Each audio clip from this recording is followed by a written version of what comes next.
So that's another year gone by, pretty much. 2016 was well, it was a year, wasn't it? Unfortunately, as you know, I have been somewhat lax on my upload schedule. I've been looking back at it, and it's mostly either Beholder and Arx Fatalis, with a bit of Klingon Academy, which I kind of just left. That was becoming hard to do commentary on because the gameplay was kind of repetitive. Not bad gameplay, just repetitive, but you know. Again, like Arx Fatalis is always easier because it's like silly characters to interact with and stuff, but you know, I just wanted to make a video talking about, you know, the past year and stuff, and kind of like why I've been so slow with the uploads. And you know, I don't want anyone to think that I'm losing interest in making these videos. I still enjoy it, and I do really appreciate the audience I have, you guys. And it's been last couple of years really, things have been changing a lot. Obviously the game development has been going on for about 3 years now, kind of gradually building up. Hasn't been full time, it really can't be because of reasons, but I feel like it's game development is what I'm meant to do, if that means anything.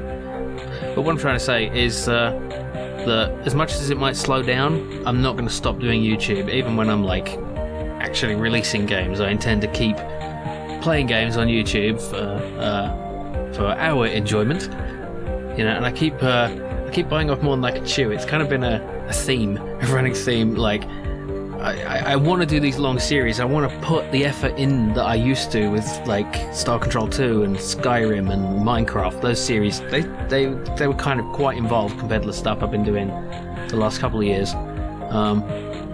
Especially Minecraft, the bloody editing on that was crazy, but it was worth it because it was so much fun.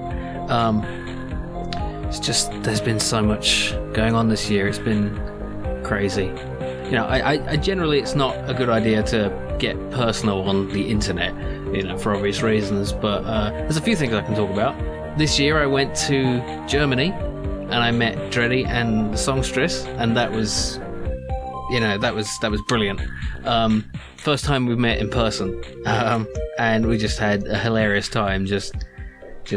Well, it's just watch the Minecraft series. You know, it's like that, but in person with less spiders and skeletons.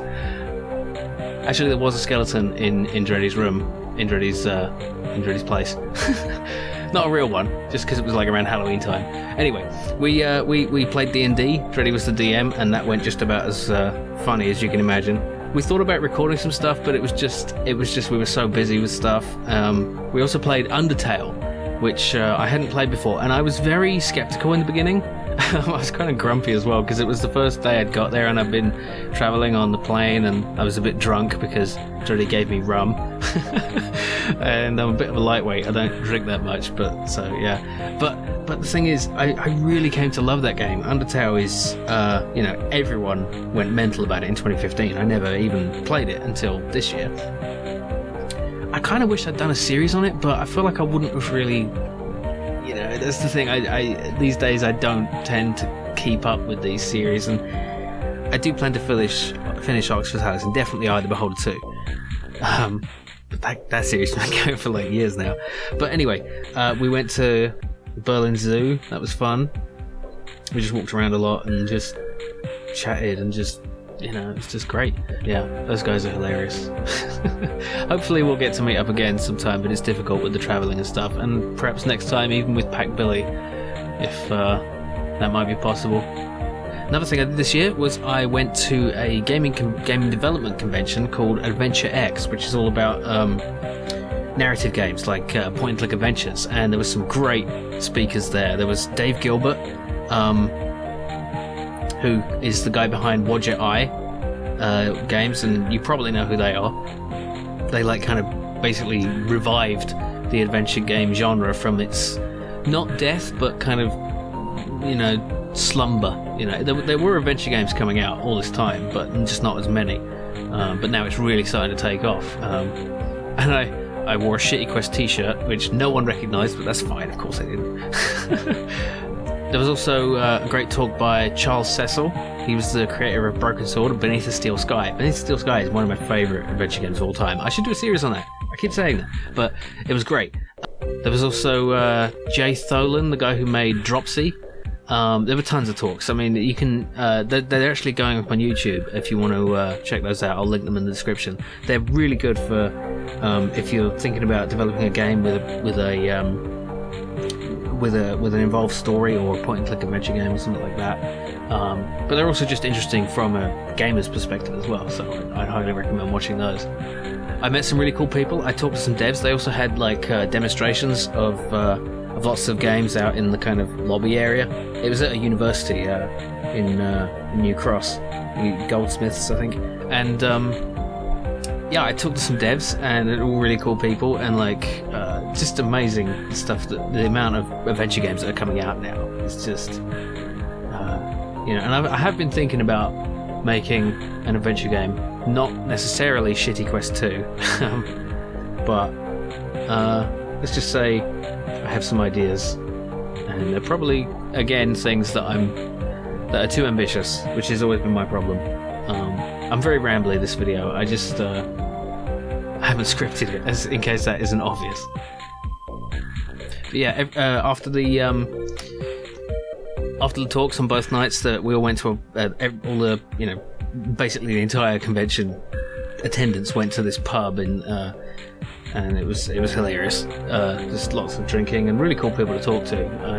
I talked to so many people and awesome people, and I hope to go again next year. And I'll be keeping my eye out for any other game development conventions in particular. Maybe even one day I will exhibit at one. Who knows? The future is full of possibility, and you know, it was pretty inspiring. You know, I have been having doubts in my abilities to develop games. It's been such a struggle to work on this game, and I'm not going to really reveal anything about it yet, because I don't want to hype until it's kind of nearly ready, and until there's something significant to show, and I can like put together a trailer and put it on green light and reveal the name and everything about it. Well, most of the things about it. But I do find programming, you know, in general, just a very satisfying activity. It's hard work, but I like having problems I can solve. So many things in life are just, there's no real solution. You know, it's like, what do you do? Oh, well, every alternative is bad, and you just have to choose the least bad. But in programming, there's always a solution.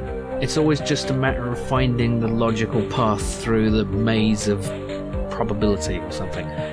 And even if it's like tearing my hair out, madness, like I'm staring at the screen thinking, this is insane, how is this happening, why isn't this working? And then I always find a way, eventually.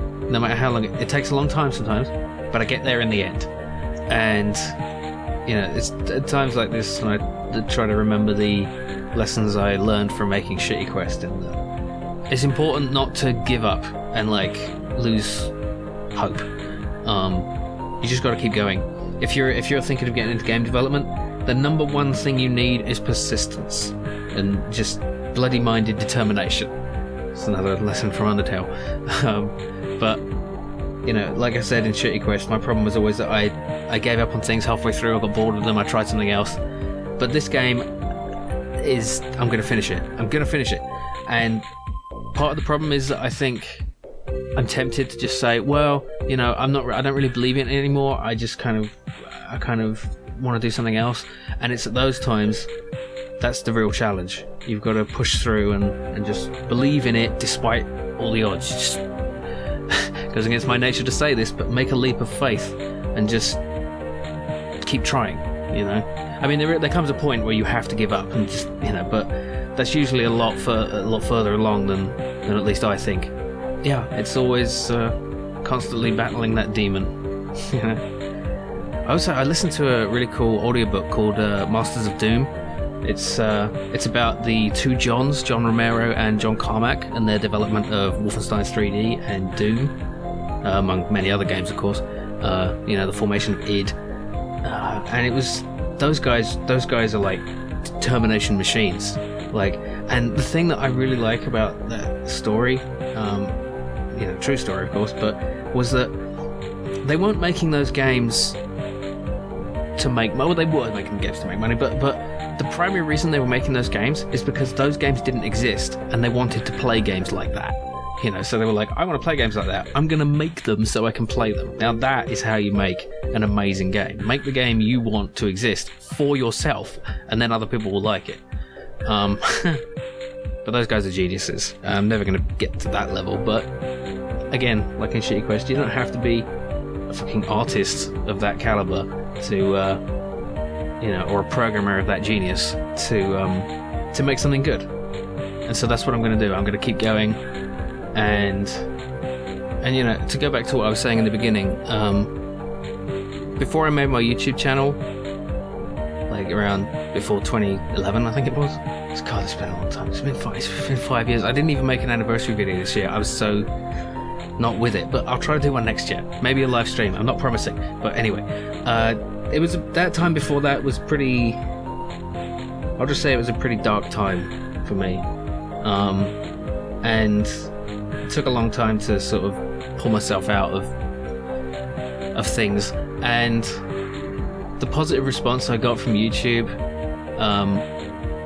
you know, and I made my first few videos. I didn't really expect much to come of it. I thought I'd just make a few and see what happens. And then, you know, I got that shout out from Steve Benway, and that just, I think if it wasn't for that, none of this would have happened. So I have to thank Steve. Thank you, Steve, for that. Back when he was doing the Friday Talkie, and he gave me a shout out. He gave lots of people shout outs, and I'm sure he's helped a lot of people in that way. But that little push really helped. You know, I remember watching his shout out, and he was just describing my channel. I was like, yay, that's great. And so I just and it kept growing. And you know, when I got to 64 subscribers, I was amazed, and you know, then 128, and kept going. And I think that seeing those positive responses and seeing people like my stuff and be entertained and be sharing my enthusiasm for these games, it really helped build my confidence back up. And you know, and if it hadn't been for this YouTube channel and sticking with it, I never would have met Packbilly or Dreddy or the Songstress and everything else that came after that. And those people are real true friends to me. And you know, I kind of owe that to Steve and to all you guys. And so thank you. And I want you to know I do appreciate it. And I will keep making these videos that, you know, we both seem to enjoy. So,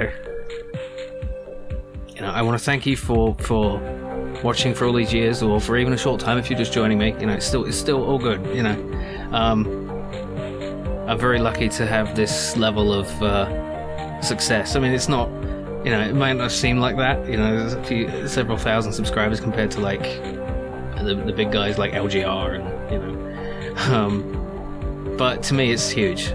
And I kind of like it being the size it is, because I can still actually respond to people. I see the number of comments that people like LGR and Pushing Up Roses get, and it's like, oh my god, how can you keep up with that? I mean, I don't even keep up with that. I'm not even keeping up with comments. I'm really rambly this video. I'm just pouring it all out, you know. I hope that isn't terribly boring, but you know, you probably turned it off already if it was. But anyway, yeah, I want to thank you for your patience and assure you that more will be coming in the next year. Not sure what exactly. I'd like to get back into live streaming. It is a little more difficult these days because of reasons, but I'd like to do that. I'd like to do more Ludendare. That was fun, but again, difficult. Anyway, I think I've rambled enough. I hope you had a pleasant 2016, and hopefully 2017 will bring opportunities and prosperity and all that stuff. It's only begun, and the best is yet to come. So, Merry Christmas, Happy Holidays, be excellent to each other, party on, dudes.